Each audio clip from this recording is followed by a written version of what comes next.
Okay, so hello, I am Lewis Gordon. I am the head of the philosophy department and the board of trustees, distinguished professor of philosophy and global affairs at the University of Connecticut, the honorary president of the Global Center for Advanced Studies, and a bunch of other stuff.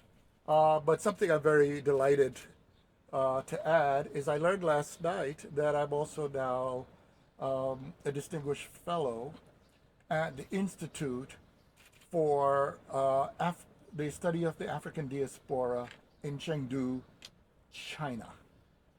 And to my colleague, Oh, thank you. I'm James Simmons.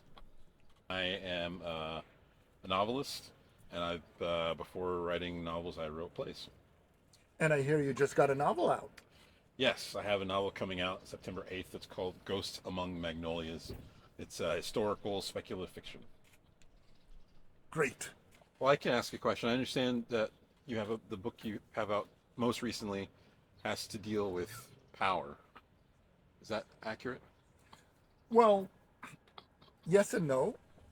Yes, the extent to which, uh, well, it depends. A lot of my books address the question of power. Hmm. In fact, to be a little to the point about it, almost any book that deals with reality is dealing with power. Mhm. So I might as well talk about power, but it depends about which book. Oops, sorry, my hat fell off. But anyway, which book?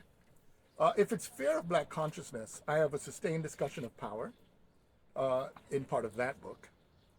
But my other book, my first book, which was Bad Faith and Anti-Black Racism, had its 30th anniversary edition come out last year. Congratulations. Thank you very much.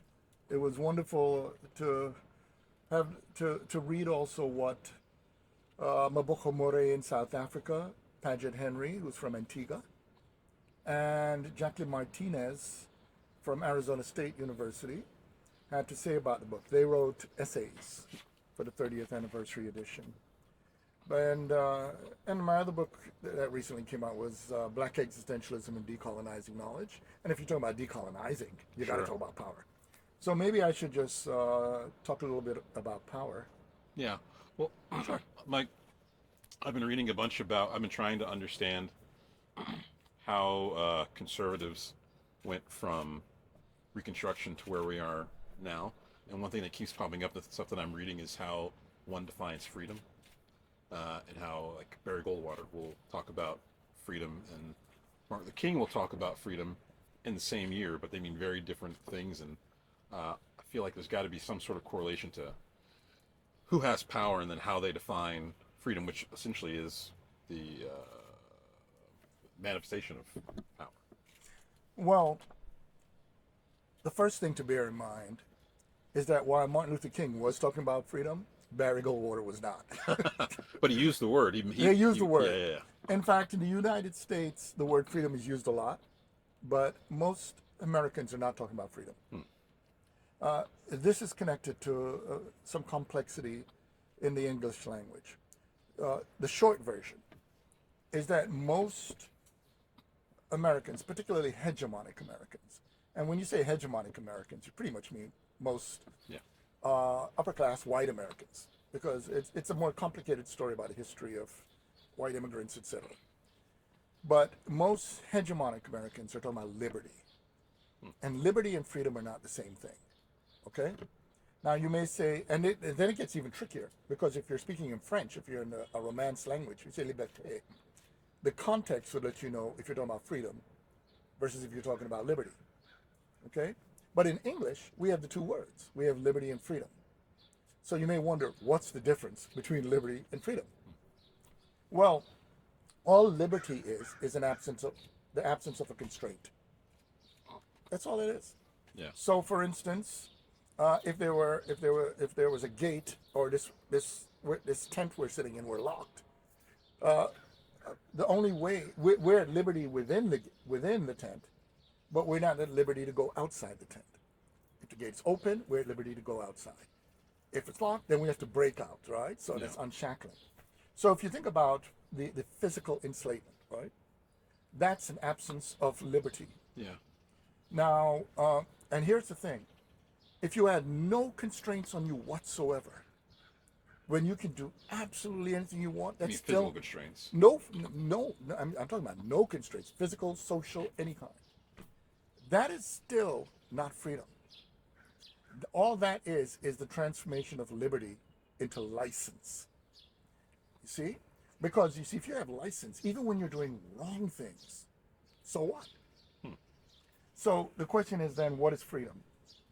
Well, freedom is a rather tricky thing, because you see, if you start with liberty, liberty is something we share with all animals. In fact, we share with anything that moves. So it doesn't even have to be mammals. It could be insects, it could be fish, it could be trees, the wind, stone. So at that point, we are absolutely nothing of any significance other than an obstacle or the lack of an obstacle. Yeah. So that's liberty. Unfortunately, there's some people who want to reduce us only into that discourse. So that usually leads to a kind of nihilistic attitude to say ultimately all the material stuff, they're out there and there's only liberty. However, something happened, particularly with us. And it may have happened with other conscious or sentient beings. And what that is we transformed into creating what's called a social world, a world of meaning. And within a world of meaning, it's not simply about liberty anymore. So I'll give you an example of what I mean. I just brought up that liberté is one thing. Now, where did the word freedom come from? Well, the origins of the word freedom is in German, from Freiheit. But it goes even earlier in prototypical, in like the more ancient Germanic languages. And this will bug you out. The etymological roots, the origins of the word freedom and the word friendship are the same. Huh. So that already gives you a clue, right? In other words, freedom emerges from the kinds of meaning that transforms the quality of life, that enables you to have value. So, for instance, when you are free, not only do you have dignity and a sense of worth, but to illustrate this, because I've given like 3-hour lectures on freedom, but here's the short version.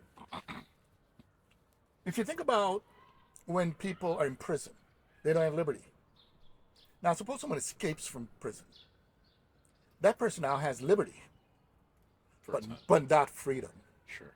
because the person has to hide. Yeah. And here's the thing, what the cops always know when someone escapes from freedom, they always go by their house and wait. Because even though you're a fugitive, you long for a place in which you belong, with your family, with your loved one, with with your friends. And this gives you a clue about freedom, right? That link to friendship. Because freedom is connected to a form of social belonging that affirms your humanity.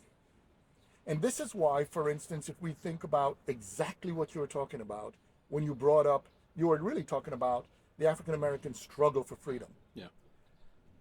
The 13th Amendment made slavery illegal, except for prisoners, right? Prisoners. But for the most part, it's illegal to enslave someone in the United States. So that affords a certain liberty, although the cops and so forth try to constrain our liberty.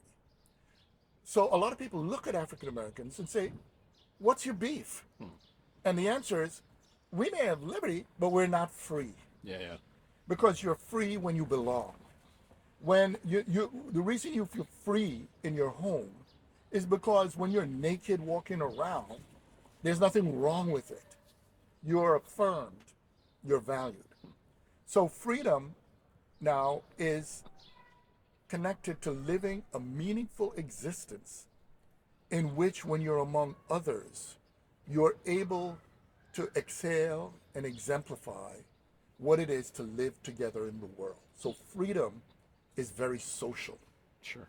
And in the history of philosophy, there are many people who talk about it. Jean-Jacques Rousseau, he has a famous statement in The Social Contract where he opens up, and it's mistranslated. The mistranslation says, man is born free, everywhere is enslaved. That's not how it should be. It should be translated. It should be, we're born with liberty, yet everywhere we're enslaved. That's a big mistranslation.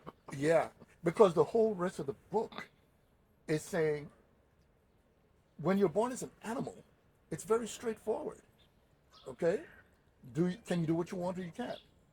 But you now, as a human being, have to live in a social world. You have to live in, and what does this social world give you? And the answer is the social world gives you meaning. So the more meaningful a life you can live, the more your freedom is made manifest. And so Rousseau made a distinction between liberty and what it is to have what he argued for, which is political freedom. And he distinguishes it in a beautiful way with the distinction between what he calls the will in general. The will in general is what you want, right? So a lot of people right now think, they're arguing, we're disagreeing. There's a big fight in the U.S. about whose side are you on. All over the world right now, people want to know, what do you want? However, it has led to a nihilism where people are forgetting that there's some things that everybody, when they reflect upon it, not only want, but should have. It needs, yeah. Correct. But not just, it's more than needs, right? Needs, of course, clean water, being able to walk without being harmed or stopped by the cops and all that, healthcare, all of that stuff. Everywhere I go in the world, people want education. They want their children to be able to grow with a sense of esteem, etc. But there's something else every human being wants. Every human being. And this connects to freedom, right? And what every human being wants is to be valued. And being valued could be intimate, love, family. But for people who are not your family and your loved ones, it's called, give it a drum roll, respect. Sure. So this is the dog whistle that Goldwater and George Wallace and whoever use when they talk about freedom. They're speaking to their potential constituents saying, you don't have this respect, and they're calling it freedom, but it's not exactly what it is. It's not freedom. In fact, what they're doing is they're longing for the time when they have the liberty, the license, Sure. to be the exception to the rule. You see, the thing about freedom that's different from liberty, although you need liberty to build freedom, sometimes constraints on your liberty make you more free. You see? In other words, for instance, when you have good parents, they constrain your liberty. But those Sure. constraints on your liberty enable you to develop a better understanding of things like love, caring, friendship, etc. So this is the big difference. However, a person with narcissistic disorder wants to believe he, she, or they are exceptions to every rule. Yeah. So if we think of the current situation in this country, the dog whistle from Agent Orange, is that Agent Orange is saying, when he talks about to go, back to the so-called good old days, Yeah. is when being white, I mean, you can do whatever you want. You can lynch black people in public, pose for a picture, and you haven't committed a crime. Yeah. And if you think about it, the projection into this individual is to make him the exception to every crime. Yeah. This is And get the paid dog for it whistle.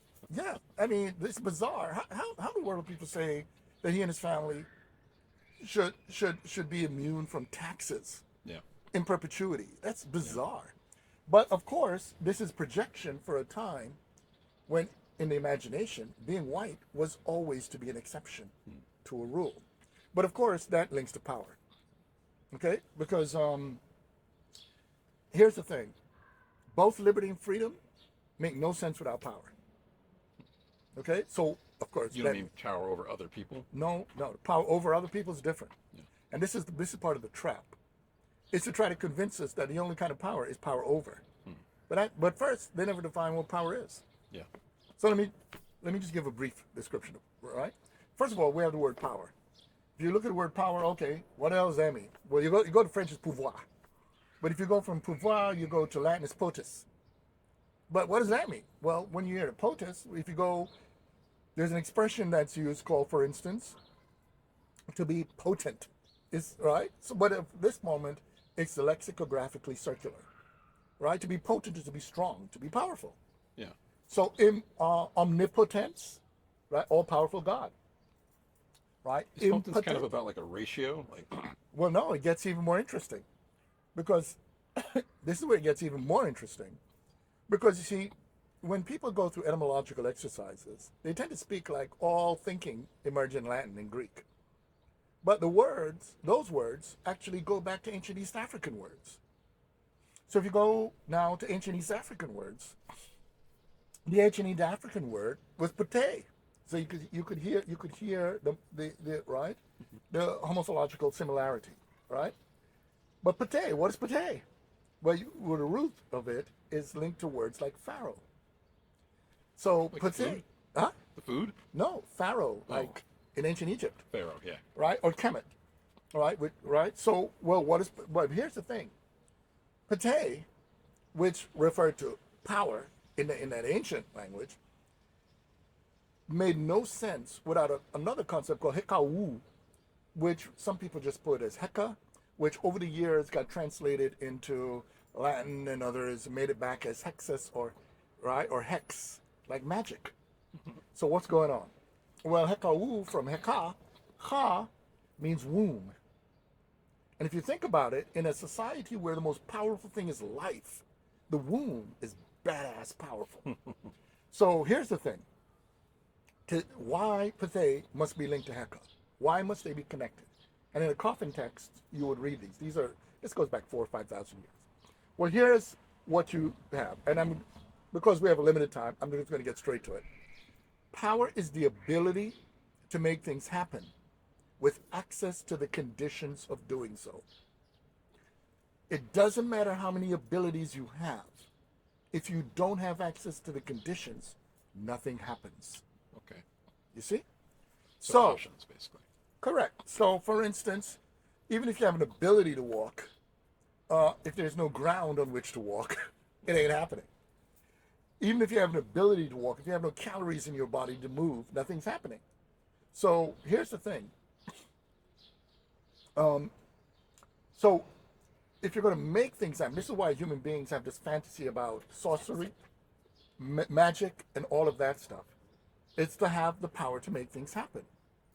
Now, in unjust societies, what happens is to take the conditions, right, and make sure only few people have access to them. So, for instance, if you want to make what happen is having food, but you limit access to the conditions of getting food, only some people are going to eat and others don't. If you're going to make it money, it's the same thing. And the list goes on. So, certain people had more access to the conditions to be able to live an ordinary life, while other people were blocked from those conditions. Yeah.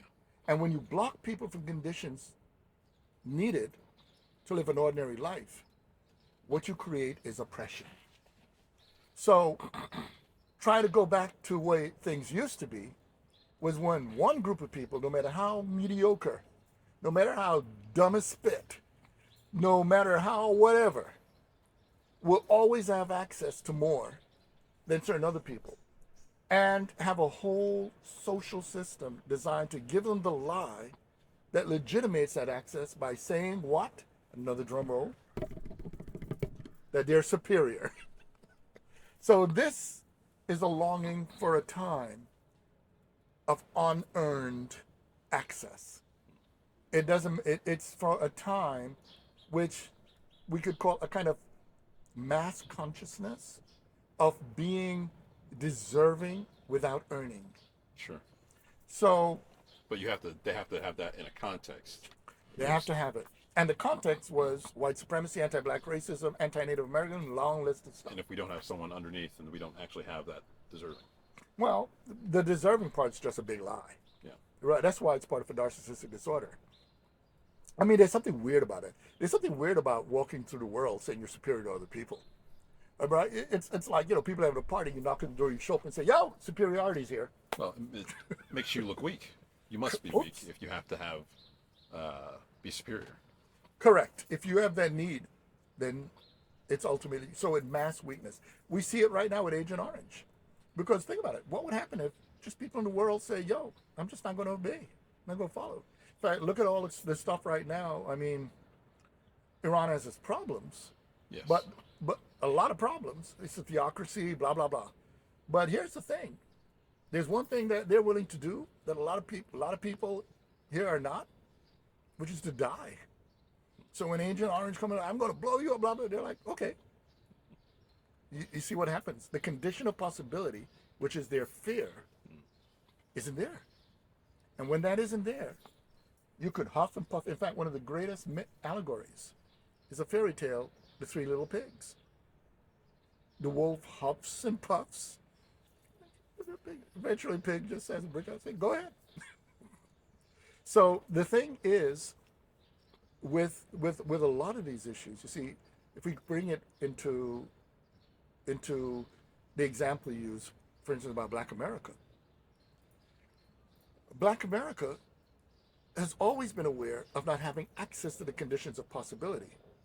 However, there's something Black Americans, and by the way, this is not meant to make any notion of, because I don't take the position any group of human beings are intrinsically superior to others. Sure. Right? We're just human beings. However, there's something a lot of Black Americans know, which is what we're capable of achieving under oppression. Sure. I mean, look at how much. And creating. Oh, yeah. I mean, not only from the sciences, from inoculation to the cotton gin, which was by an African American, all the way through even a lot of stuff around wireless technology, to blah, blah, music, arts, foods, etc. People have just had to develop these things because when they had limited conditions, they had to work with the conditions they had. Yeah. Well, not a lot of these people who are beating their chest saying they're superior know they could survive under those conditions. They just don't know. You see? So, the truth of the matter is, throw that crap out the window and start asking a different question, which is, what would happen to our world if more human beings had access to the conditions that would make their lives livable? Yeah. Well, that's called power. So one kind of, what is misunderstood, and this happens a lot under capitalism, etc. Capitalism is the hoarding of the conditions, the privatizing of the conditions in the hands of the few, and it creates from that a situation that disempowers the majority, okay? Yeah. And this is one of the reasons why it is intrinsically anti-democracy, and that's why it prefers to rationalize license and liberty. However, if you want to live with your fellow human beings, then you have to share the conditions, which means that you make them more public. You don't privatize power, you make power public, and this increases the possibilities globally for human beings to be able not only to move around, liberty, but also another kind of condition, and this is the big one. The condition that every human being, needs. Remember I talked about respect? The condition that every human being needs to live. Not simply to live biologically, because that's just food, water, shelter, Have value. But what are we really talking about when we say value? And the answer is meaning. You can give any human being as many things as possible. Lavish them with material things. Take meaning out. Yeah. And that individual, suicide alert. You got to say it, right? So listeners who are in trauma, this is a point about suicide. They'll go walk off of a cliff. People see it all the time. They say, damn, he, sure, they had everything. Yeah. But they didn't have meaning. So this is the fundamental condition for freedom, meaning. And when we lock off the capacity for meaning to a lot of people, we facilitate demise, death, etc. Do you think to facilitate that meaning for people takes planning, or like, the theoretical bedrock for conservatism is a free market, that things just happen organically, and that's what gives you freedom. But the antithesis of that would say, well, you can't just let things happen like that. We have to have some sort of planning with an eye toward social justice. It would take some sort of preparation and planning and idea and a collectivism to get that. Well, the answer was already stated well by you in the question. No. But for the listeners, what I would add is this: capitalism is not about freedom. See, just as I pointed out before that someone may say the word freedom, but they're really not talking about freedom, talking about liberty, and what they're looking for is license. But if you think about it, if someone's going to hug up all of the liberty, then it's going to increase a lot of people not having liberties. It's just a fact. Well, here's another one. Capitalism is not about the free market. A lot of people think it is, but it is, because it puts the word freedom there. And to understand this, we need to understand just a brief story. Humans, and when I say humans here, I don't only mean Homo sapiens. I mean hominins. Whether we're talking about Neanderthals, Denisovans, Homo heidelbergensis, Homo erectus, Homo habilis, right? Hominins, for nearly 2 million years, have been struggling around working out this liberty freedom thing, okay? But one of the things that's striking is there was a period where there were many hominins on the planet. And what's striking is that these different hominins would meet up now and then. And whenever they met up, they would trade. But there wasn't the concept of profit. Sure. So what were they trading? Well, you see, when hominins would meet, they, first of all, they're like, who the hell are you? Who are you? What do you all do over there? What do we do? You see what I'm getting at? Yeah. And so information, ideas, creativity, news used to be people meaning people. Yeah. And that meant there were markets in the plural. That was markets.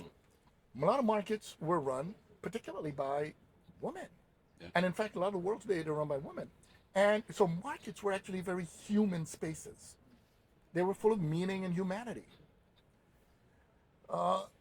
Capitalism emerged when a view was that you need to take the humanity out of markets and replace it with a concept called business. So it created a lie, and it created a god, a theodicy called the market. You notice they always say the market. Sure. Instead of, you notice I said markets. If you think about a mall, for instance, malls were thinking of the market, but when they were created, a lot of people went to malls not to buy stuff, but to hang out. Yeah. Social. So markets can be social. So the task emerged, how you can get people to stop being social and just exchange in a way that could increase profit. So you need to dehumanize the market, or rather markets, by creating the market by privatization. And that's the disempowering. And that then, it means increasing liberty for those who own the capital or that which people need access to be able to get the other things they need. And within that, you have a form of disempowering of people. And you also have another lie called human nature. Because within that lie, it reduces human nature to selfish interests, which means all you want from another person is to get something from extraction. And a whole ideological framework of a lie that tries to deal with the basic human as a greedy, lascivious thing, right, pushes you away from the social human being, which is trying to nurture and develop meaning. And here's the part that makes it an obvious lie. A very short answer. If what capitalist human nature models say were true, we'd have died out a long time ago. Because if you think about it, the amount of investment and time it takes for a human baby, not even to reach adulthood, Sure. Yeah. just to even reach adolescence, where they could at least carry on genes to another generation, is so much social investment and time.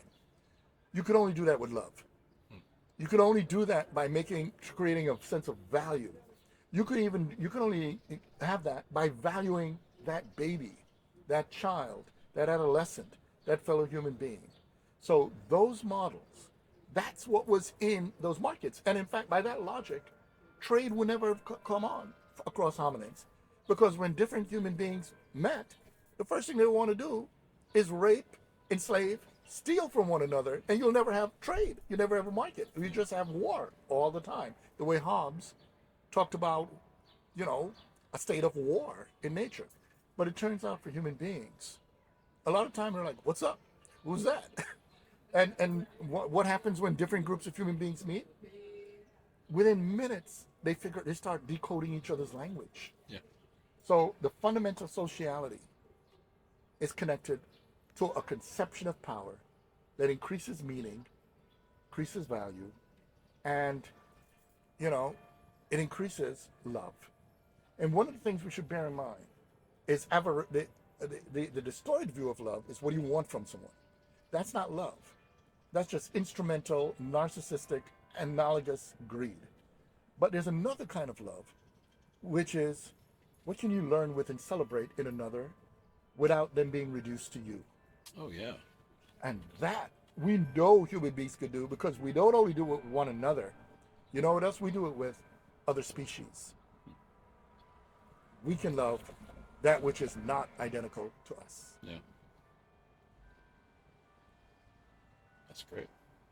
Well, you really brought everything together there. It happens sometimes. Yeah.